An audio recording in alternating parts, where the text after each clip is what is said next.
All right, gentlemen, we were already rolling like last time, and welcome back to This is the Year. This is the AI podcast from Switzerland, where we really try and aim to deconstruct all things that have been happening in the last week in artificial intelligence and technology. And I was requested from multiple feedbacks from the first episode to do a better introduction of the gentlemen that are sitting with me today. So here is my try. With me today is an AI engineering wizard from Switzerland. He is summoning AI agents, soon to be used by millions of Swiss individuals, probably without them even knowing this is going to be AI. João, how are you doing? I'm doing okay. I'm not sure how I feel about Wizard though. It is technology, it is science, it looks magic, but hopefully it feels like magic.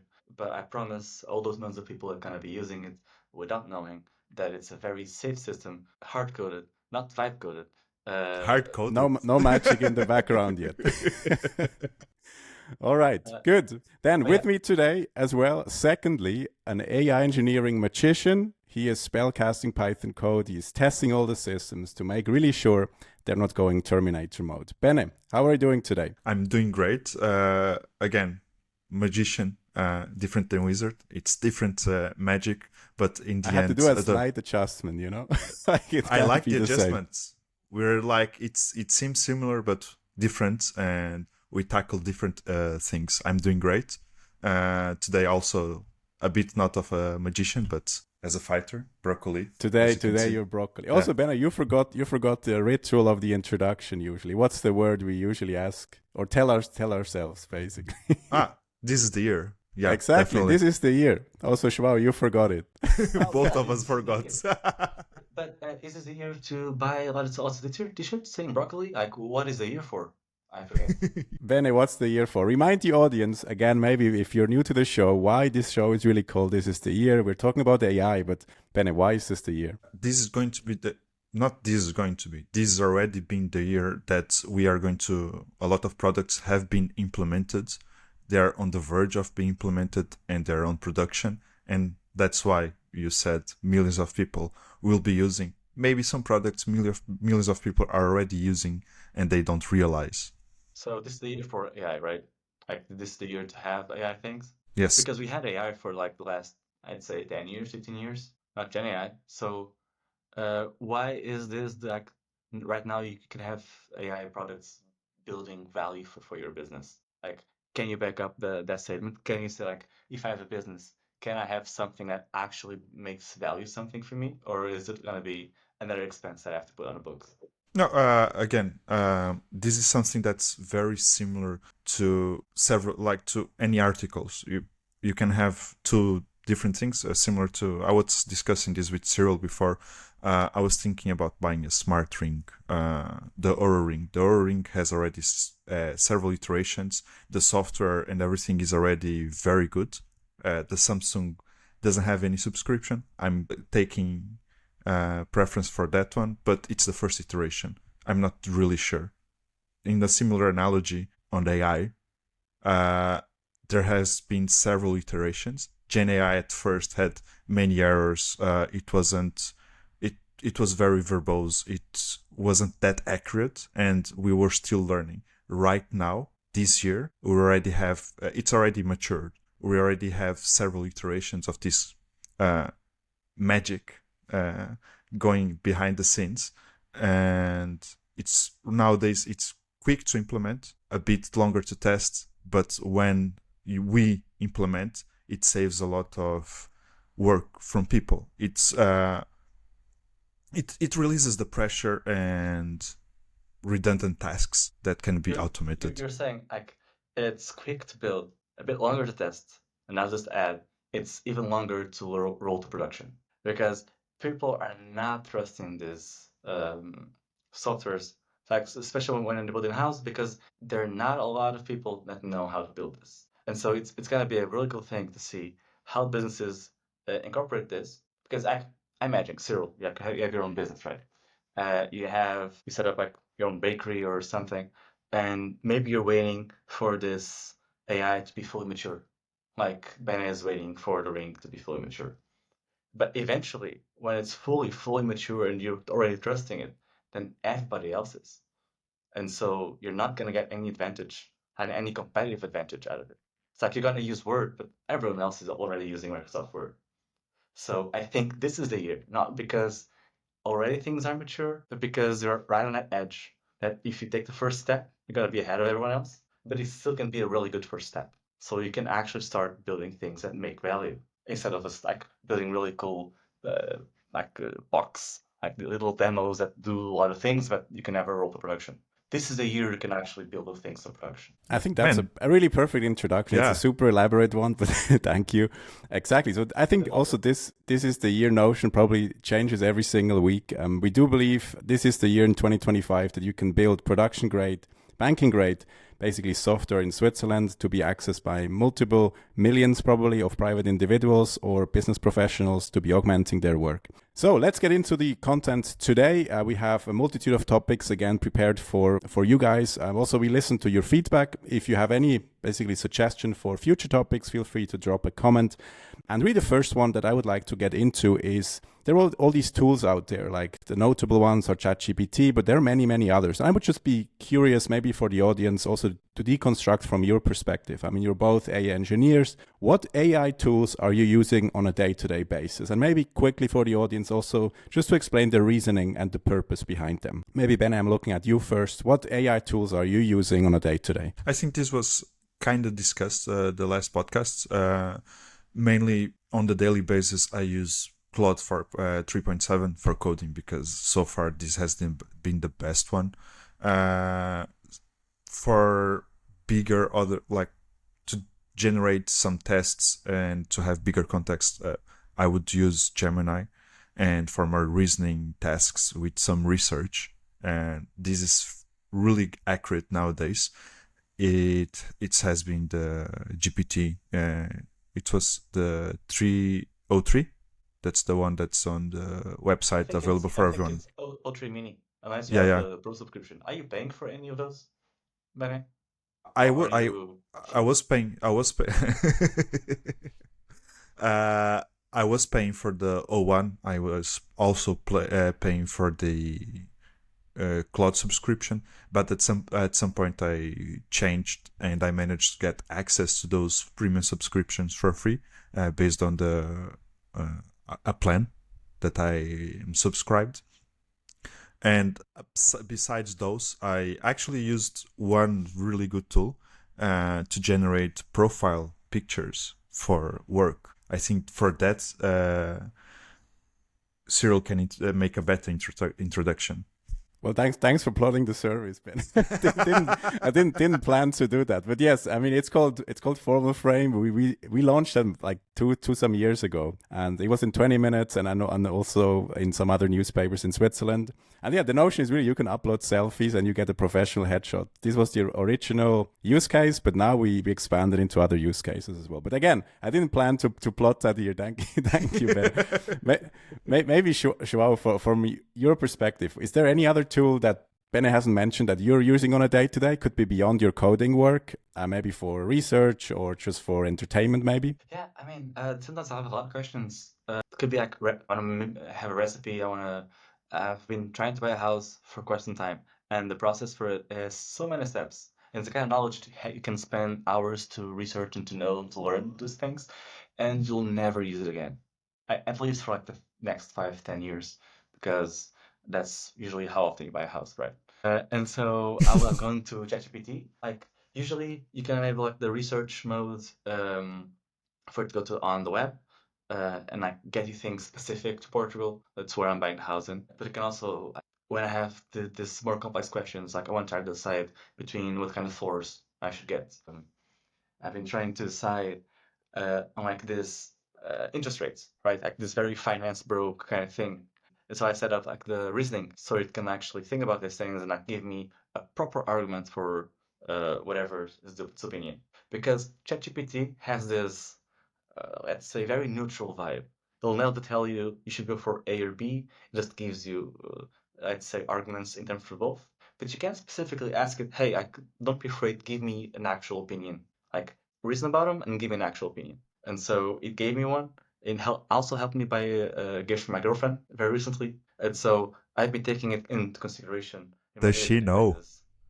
Not yet. Her birthday is next week. So hopefully she'll know soon. And hopefully ChatGPT was right this one time. Because I'm usually very bad at choosing. But yeah, I think the variety really has been changing and evolving for me as well. I do use Perplexity quite a lot, just on the phone as a research engine, basically. Also for people in the audience that are interested in starting a podcast, we use Riverside, which have multiple AI features, especially on the editing. If you have ever edited a podcast or a professional video for your business, for example, it takes ages to do so. And Riverside really is a good tool. Just within 2-3 clicks, you can remove all the breaks, you can augment the audio.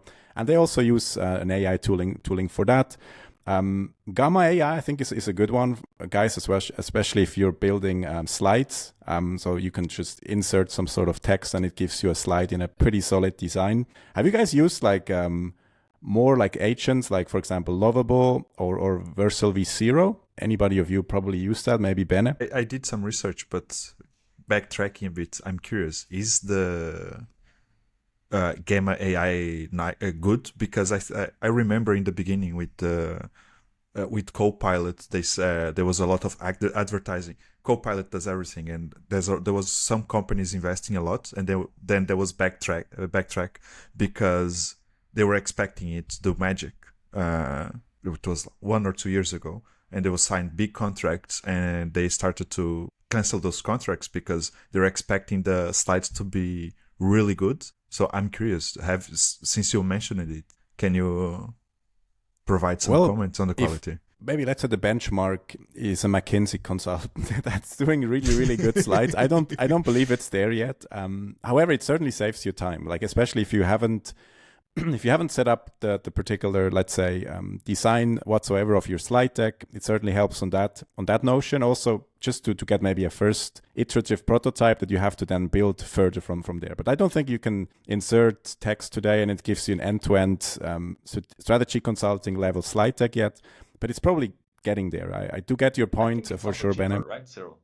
It's not as good as a McKinsey consultant if you're aiming for that, but it certainly is cheaper. I don't know what's the price of a McKinsey consultant nowadays, but I don't think it's like $10 per month, usually. But maybe McKinsey is like having a discount on their consultants. Well, it probably depends on the point. Yeah, it depends on the content you probably put on the slide. So really, the Gamma is probably their unique selling proposition, just the design element, I would say. Speeding up things, but it's certainly the point. Sure, you mentioned a good one. I mean, at the end of the day, AI is helping to save money, to save cost, but also to take off the heavy lifting of, let's say, human labor sometimes. I was playing around with V0 this week with the class I'm teaching in Switzerland at university, and these 20-some students, they were really building prototypes with Vercel v0. Maybe I'll put the link in the description as well for the show here. It's a really cool tool to just via prompts basically build software, like build a front end on React that's mobile ready. So that was a big learning for me. Have you played out with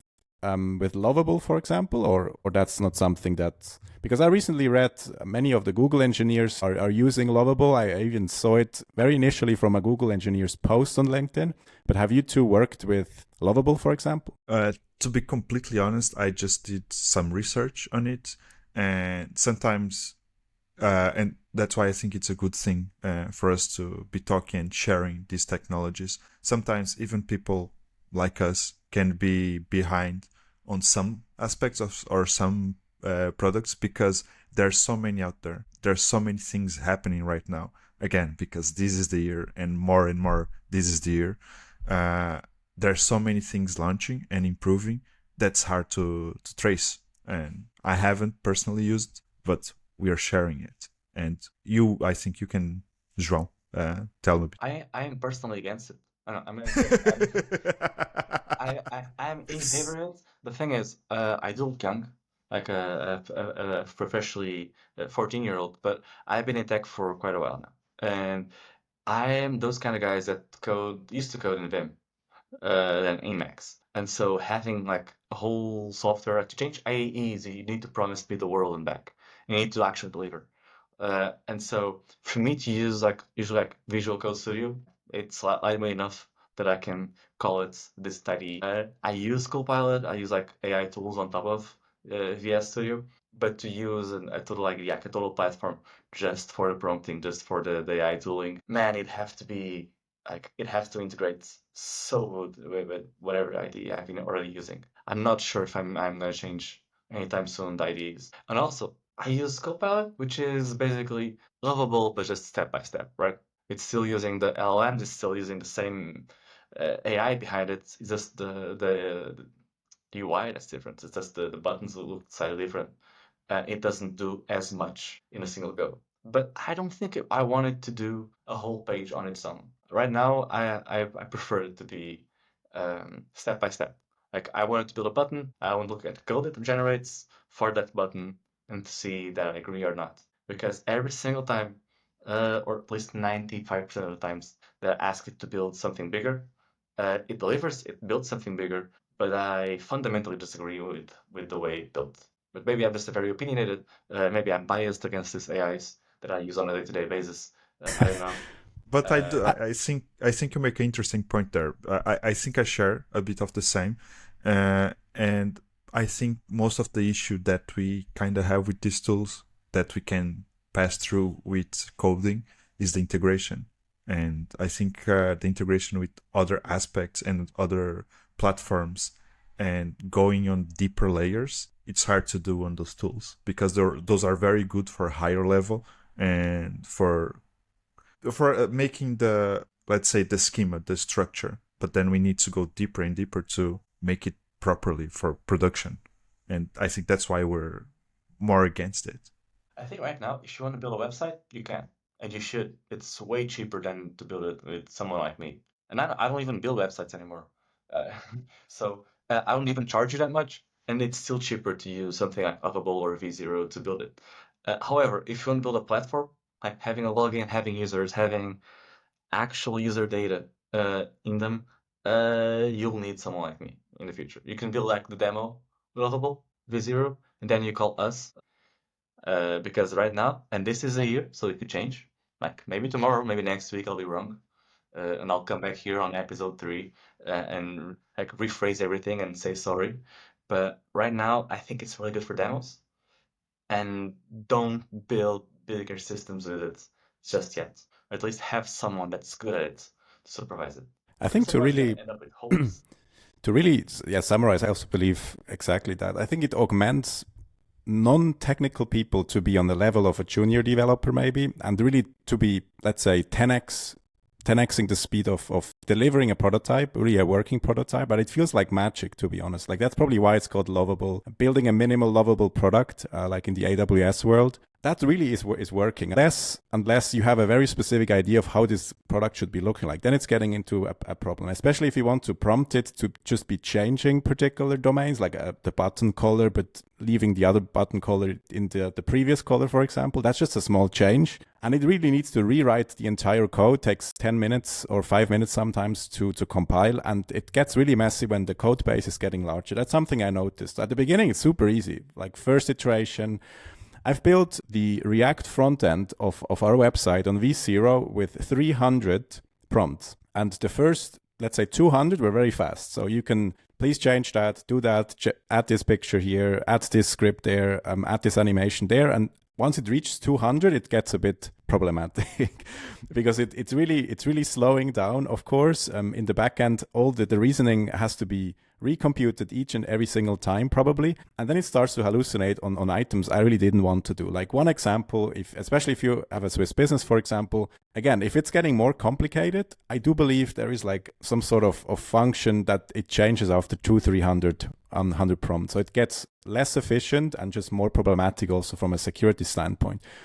Joao, maybe if we segue quickly to the cybersecurity topic on this, let's say, called vibe coding trend that's currently going on. What's the take there? Like, what's the problems if a Swiss business is using, let's say, Lovable, as a Swiss business is using Manus AI or any other AI tool, but maybe from a security perspective, where are there some dangers? That makes me really, really happy that I went into software engineering and not cybersecurity, because I could be right now like a senior cybersecurity engineer, and my job would be like as valued as a junior cybersecurity engineer, because we're getting the kinds of security holes, the kinds of like the flaws in the code that we'd see in 2005. So you could be a really good security engineer and you'd have the same job as a junior one, because right now you're gonna get SQL injection, and you're gonna get API keys in the middle of your code, and all those like super simple kinds of flaws back in it. So there's gonna be a whole lot of production ready code, a whole lot of production systems uh, that are super vulnerable, and it becomes a point where it's not even hacking, because if you go like to your browser and you open a network tab and you see some extra code, then it's not really hacking. You just the information was always there. I think.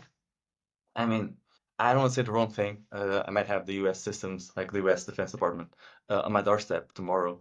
But there was Maybe this don't report. maybe don't plot it. So, like there was this reporting. I think New York Times was doing it, where they were going after like what Doge was writing on its website. Like Doge has a website for to give context to our users. Not all of them are U.S. Americans. All of them are paying super close attention to what's going down there. But like Doge has this website where there's posting what they're changing. Like we found this grants that were canceling because it meant nothing. It was doing nothing for their perspective. But they were being super vague about it. And the New York Times was not really being able to report it. Like, what the hell was what they were talking about? Like that $2 million grant for some company. And so they opened the website, and besides all like the 3 or 4 like columns of information, there was this additional information on the ID of the grant they could actually use to see what the grant actually was. And then they could find out that they were actually bullshitting most of the time. And so on these websites, on these government level websites, you still have information leaking. And this lasted for about 2 weeks before one of the guys at Doge realized and like just omitted it from the front end. But you had reporters that are not tech people being able to see actual information that the government probably didn't want to send out, because these apps, these websites are most of the time being vibe coded. So cybersecurity wise, you can use Lovable, but you're gonna get a whole lot of fun little incidents for a cybersecurity team to deal with. I I think think it's it's not only. but it's an Sorry. important topic. Yeah, maybe Ben quickly before. I mean, it's really if you in Switzerland, if you're building these systems, it might sound and look really good, but at the end of the day, it's just not properly designed. From a coding perspective, and I do believe it just opens a lot of holes. I quickly park the other argument before I continue. Maybe Ben, what did you want to add here? I wanted to add it's all not only a security issue, but also these codes are not optimized, and probably you're going to spend a lot of money with API calls and everything else with this lovable this vibe coding, because it's not optimized, and probably you're going to spend a lot of money with this because it's not fully optimized. It's not only a security issue, but a usage issue as well. It's probably also, maybe you guys see that, but Google, they announced to be acquiring Wiz, cybersecurity cloud software. Also, coincidentally, like it's also at the same time as or probably all the hyperscalers, they're ramping out AI capabilities, and maybe in conjunction with let's say not only vibe coding in general, but there will be multiple of the future code bases probably being maturely built maybe in 24, 36 months by AI, that we really need to have better cybersecurity capabilities in the cloud. Also, I mean, it's a huge acquisition, $32 billion, I think it was. Let's see if it actually goes through, but it certainly also shows a little bit that you might be able to build Gen AI systems in Switzerland. You might be able to upload them on some cloud setup, and that's really all good. But the cybersecurity part, even in the world of AI, really doesn't go away. So I think it just shows again the importance. I mean, Google is a massive company, and they're spending billions just to ensure really that particular loophole. Of course, there might be some other arguments why they're acquiring, for example, Wiz. They might have access to other hyperscalers, but that's beyond the point here. I think it's really, really important, again, to highlight that just because the code looks good for a Swiss company that uses Lovable or uses Manus AI, it's not entirely true that it's actually safe code basically, and also the most cost-optimized code. It's usually the two trade-offs. In this notion. Maybe let me take that point as a segue to yet another topic in the realm of AI readiness. How would you, Bene, for example, assess if a Swiss company is ready to implement AI? Like, what are some decision points or what are some parameters you would check before a company should be starting to implement AI into their services? Just overall thinking, first and foremost, I would check how open and how fast they are willing to implement things, because with AI it's a really fast-paced thing, and decisions have to be quick.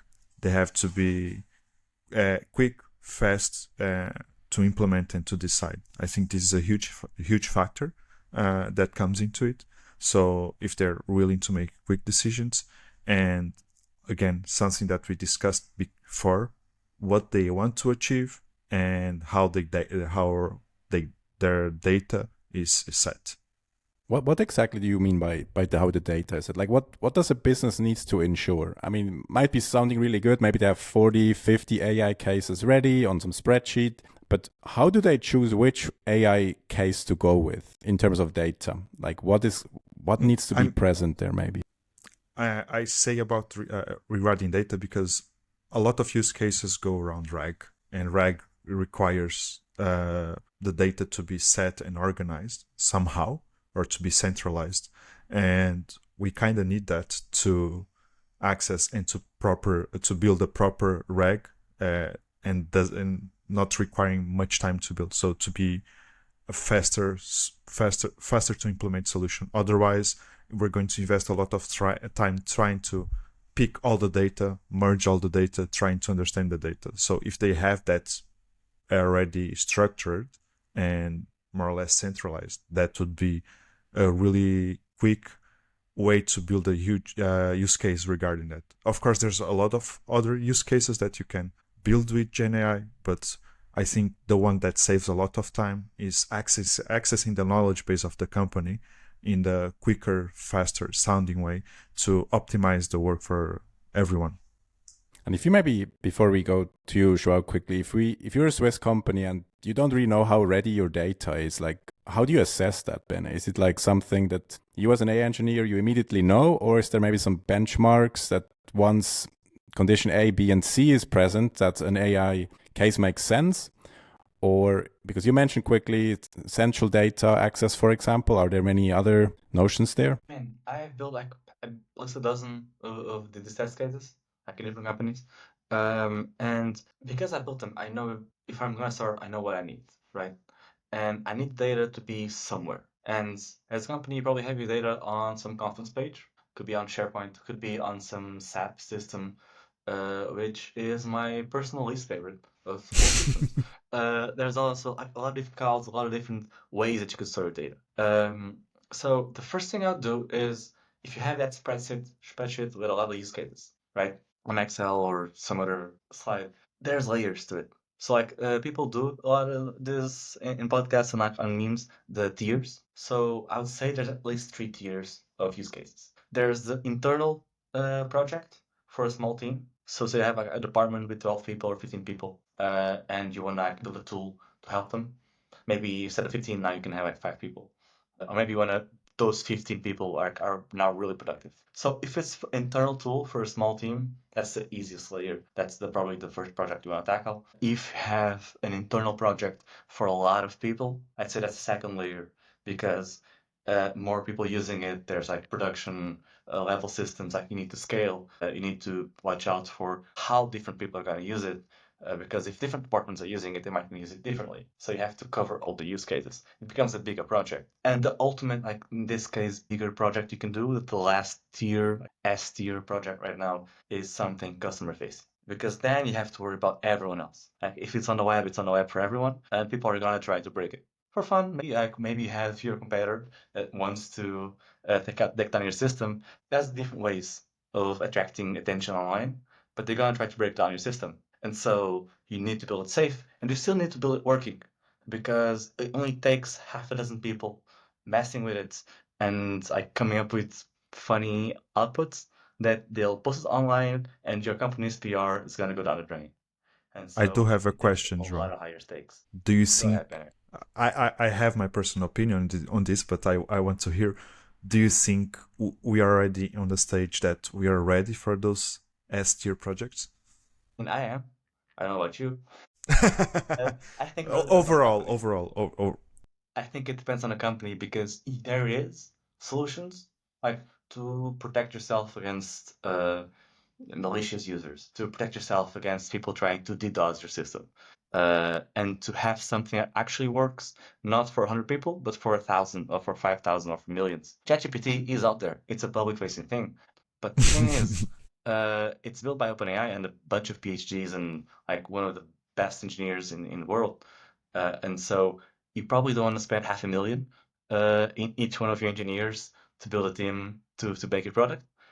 Like, know what you're going to tackle and have your data ready. Because, like I said last episode, a lot of companies are spending a lot of money gathering all the data for the past years. They have whole data lakes that cost thousands of euros per month. And still somehow not super useful if you want to build a project with them. You still need to change it. You still need to rearrange it. And it's part of the process. But a good team, like a good Gen AI team with good AI engineers, will be able to take that data and put it somewhere and make it productive for you. Yeah, I think if I inference on these points, I mean, at the end of the day, yes, there's probably multiple decision parameters that you need to think about when you're building AI cases. They're low-hanging fruits. You mentioned that quickly, Joao, with, let's say, internal projects, but also what's like the business case at the end of the day. I mean, AI is no different than any other potential service you're offering. Is it either cutting cost, or is it increasing and helping you achieve more revenue? I mean, these are usually the two notions and two levers from the, let's say, pre-AI business world that you need to play. And then, and as an additional layer, yes, there are the technical requirements, for example, data access, architectural points, even having a cloud setup. If you don't have a cloud setup whatsoever and you're not planning to do any of that in the cloud in the future, might be more challenging because you might be wanting to leverage certain LLMs that are hosted and maintained in a cloud setup. So I think there are all these multiple parameter points. If you're a Swiss business and you would like to pinpoint on, let's say, choosing 4 or 5 cases for the next strategic period that might be 4 or 5 years long, and the other ones you just leave out. Also, model availability. I think that's something I just recently, again, reflected 2 years in the journey on my own building in AI. Sometimes you just have a really good idea. So one of these cases might be phenomenal, but you just realize the model isn't there yet. But you then have a good anticipation of, let's say, the next 12 months. Most likely there will be a model out there and coming by the hyperscalers and the big AI players that will enable me to actually conduct a use case. And you can basically be engineering that as well into your decision matrix. Take the low-hanging fruits, maybe as projects now, and in 2026, 2027, when the super AIs are coming out, you might already be ready. The groundwork and the foundation as a Swiss business, you have to do today. I mean, just very briefly, this example with the image you mentioned, Benny, at the very beginning. At the very beginning, we didn't want to charge anybody for the service because it was so bad. Like, but the ROI for that must be wonderful if you're not going to charge anyone. Yeah, but now you can charge, right? So we were having some anticipation that image models in 2025 will be as good as maybe a decently, let's say, leveled professional photographer, and we were building up to there. So this was one of the decisions, just to be ready once a model comes out. I think that's, to me, probably one of the more overlooked ideas for Swiss businesses, to be even ready and setting everything up once a model comes out, that you can just simply plug it in to your services. You also mentioned quickly, Joao, let me take that segue also before we wrap up the episode, on competitors, let's call it, bleeding you out on your services. Can you maybe elaborate a little bit for the audience? What does it mean? Like, how do you need to ensure that this doesn't happen? Or what does it even mean in the first place, being attacked or bleeding out by your competitors? For a while now that you build software with a lot of API calls, right? Could be to your database, could be to some other service, but API calls are not anything new to GenAI. Thing is, GenAI introduced the system, at least made it a lot popular, and you pay by each call. So if you're using ChatGPT, the cost is all the same to you because you're either paying $0 or you're paying $20 subscription. It's always like a fixed cost. It's not the case at all for OpenAI itself. Like, they pay by a little group of text that you send. So if you send a bigger message, and that actually costs them more. They don't tell you that because, I mean, it's part of the business model to get people using it. But all of these calls through GenAI do cost money. It's still a lot more efficient. You can build these systems and still be cheaper than having actual people working for you. Like, it's still better to have these agent systems. But very quickly, and if they're not built right, very quickly I could, or anyone could turn systems against you and start to exploit them. And so instead of usually a DDoS, makes your website go down, right? People can't use it.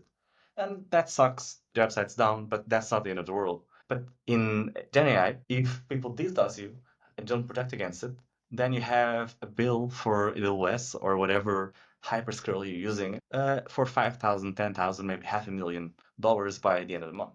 Uh, And that will just probably be worse for you.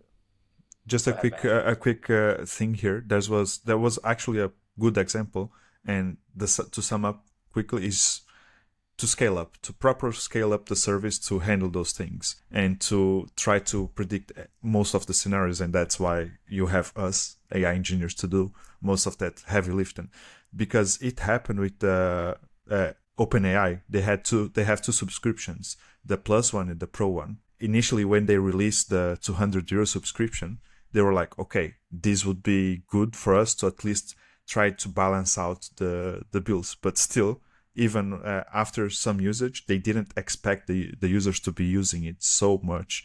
And even with that big price tag on the subscription, they were losing money, because I don't think they probably predict, or not that here it's not the scale up, but the prediction of the usage of the business. And here, again, if we have more or less a prediction of the use, we can try to limit. And if the usage goes more than that, if it's just normal usage or the competitors, we can analyze the situation to see, do we need to scale up the service or not? So in these scenarios, of course, we can limit the usage, and there's also several techniques for that. But just an interesting case that happened. But you're not saying limit the usage as saying, I don't want to spend more than 1,000 calls per month or per week. Because that means that if I DDoS your system, like on a Monday, like right until it's done. Saturday or whenever No. no one needs the system.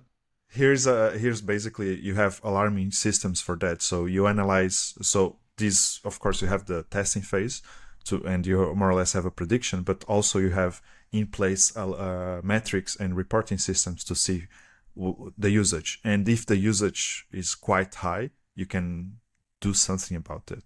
Yeah, I mean, that's kind of maybe from the business perspective. I mean, think about, you're a top manager and you're actually supervising the rollout of an AI-enabled product. And all your metrics are through the roof. The usability, the usage is really high. There are a lot of calls. It's looking really, really good. So you're reporting that to your manager, and everybody's really happy. And then after 6 to 8 weeks, you find out that all of these calls are completely done by either bots or by your competitors. And all the metrics that were supposed to be actually catching that were just signaling as something completely different, meaning that the usage is really good. And I think that's probably one of the things that is really, really important by customer-facing ones, that you really can filter out the actual proper usage, meaning usage that actually helping customers on solving some problems. So you must have some metrics there, as opposed to simple load and traffic. Because the worst thing you want to have is that you don't want to have is a dashboard. I get 50,000 calls a month, and that's just increasing, and that's it. Because it doesn't really say anything about customer resolving. That's a bad idea. I know. I mean, it's super basic, but it has to be running into the business cases to avoid these notions. Yes. And even if you have reporting, like Benny was saying, like you get an email saying, hey, someone's abusing the system. But unless you have, and this is the thing that I want to bring up, AMIC safeguards, like real-time limits happen, then you get an email saying, hey, someone's abusing the system. And by the time you log in to your platform to actually like turn off your feature or turn off your project, you lost $2,000, like easily. So I think right now what you can do, and there's a really cool way to go about this, is you protect AI with, and this is ironic, more AI. For the first time, I think in history, you can have Gen AI actually analyze your usage of your projects in real time. You do it have costs you a few cents, but it can save you thousands, because you can see like a person's abusing the system, like it's chatting and then inputting things into your like chatbots that are really, really weird. And you can have a Gen AI system that they don't know exists, but it's reading the conversation saying, yeah, there's this abuse clearly, and it's cutting off that user. And so the user can no longer continue like to DDoS or continue to have an exploitative usage of your system.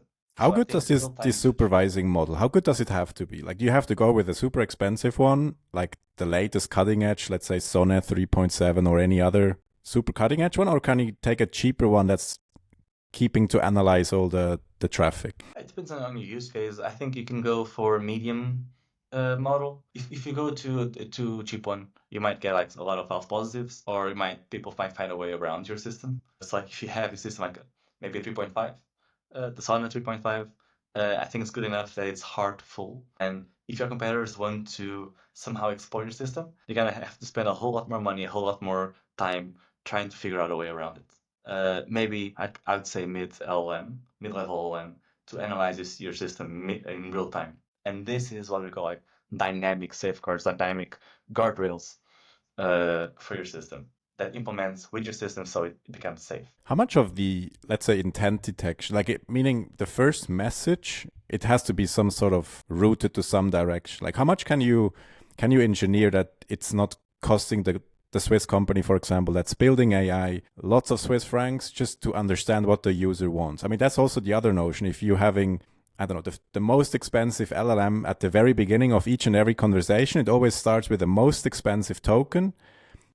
But it shouldn't really. But how do you assess that? Like, is there some other like mechanisms that you guys use? No, just to be completely clear, like the most expensive nowadays, the more recent ones, they're really good, really powerful, and the price of the tokens haven't been higher than the previous ones. Sometimes they are lower. Just you have extreme cases like for GPT 4.5 or o1, the API calls are priced really, really high. But you don't need those really, really high-end models for this initial intent detection. The ones that are already super powerful, I would say for instance, Sonnet 3.5, Sonnet 3.7, 4.0, they're already quite good and they're not that expensive. Maybe can you quickly explain for the audience what intent detection means in the first place? Maybe from both of you, what exactly is intent detection and why do we need it? Maybe like you can have a system that does everything, right? You have like ChatGPT that answers all your questions, and it's a single, let's call it, agent. But if you're building a system for people and for your business, then you might want to have experts in different parts of your business. Like if you're a travel agency, like a really cool demo is having one agent that searches and books for flights. The other one searches and books for hotels. Because you might think it's the very same action, but the one with flights has to know about how flights work, what are best companies, what companies do we usually work with, and how's the pricing work? So can we get discounts or not? The hotels have a whole world of like how the pricing works and what the best hotel is depending on the location. And so instead of building a very complex and hard to get like single agent that does both things, you can have two different agents for this very simple use case. One that searches and books hotels and one that searches and books for flights. And so the person asks you, hey, I want to go to Madrid for a week. And you have to somehow route it. Okay, maybe you want to get a flight first. And then you book the flights. And then now you have the time you're going to be there. Then you book the hotels. So that intent detection system is given what the person gives you, given what the person wants, and given what you have running in the background, how many experts you have, what each expert does, then you connect the person to the right experts. And the person might even not know that it's talking to two different or four different agents. To the person, it's one single interface to do whatever the person wants to do. And that's why you need a really robust first model, because the model needs to understand the query of the user to direct it to the best agent. Sounds good. Gentlemen, before we wrap up, I have another quick question. In our WhatsApp group, this is the year, right? So I used the Meta AI basically. How was this like displayed for you? I don't know, for the audience briefly. I think this was rolled out in Switzerland. So WhatsApp now has a Meta AI agent that if you're in a WhatsApp group, you can basically add it and ask a question in real time. But I just didn't fully understand if you guys saw that. Did you actually see this, or how was this like from your perspective? Now maybe then we can quickly talk about what's the potential use case of that could be. Yeah, I initially when you send the message, it was just a number, but then now it shows Meta AI, and the fun, like, it was regarding we did some sort of a funny joke because my camera was being delivered today. It didn't go right because the camera is not good. But Cyril basically said, tell the guy to send the camera faster. Of course, the answer said, I can't because I don't have access to it. And going deeper, we can parameterize this for use cases to be able to connect to systems so you can have integrations. So there's a use case. So it looks good and it has really good potential to be used. I think one of the use cases I would use it like personally, is have those groups of people. Like it's 10, 15 people, and you want to try to schedule dinner with all your friends. And someone says, "Oh, I can on Monday because of this. Oh, I can on Wednesday, but I can on Friday." And now you have 40 different messages that have all their availability all spread out. So I would say, "Hey, Meta AI, please, for the God's sake, figure out a way that I can schedule this dinner so like it actually happens." And it'll read those things for you. Like try to say, okay, this person can on Monday, that person can on Wednesday, and it'll try to find like the one good spot for you. There are different like actual platforms for this, where people can book their availability, but somehow no one does this. Like people keep texting them and saying when they can or really when they can't.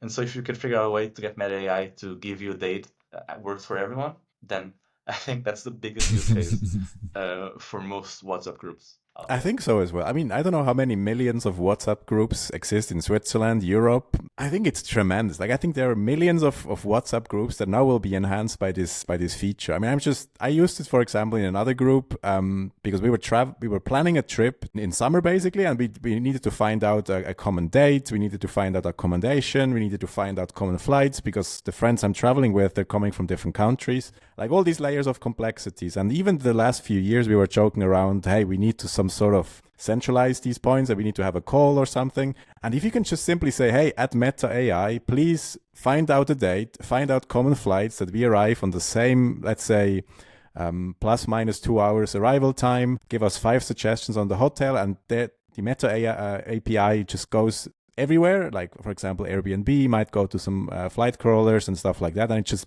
puts it all into WhatsApp group. I mean, that's perfect. So for me, especially, I think for every single Swiss individual, I think Meta AI's WhatsApp group feature, definitely go try that out to everybody in the audience. I think this will be amazing. Yeah.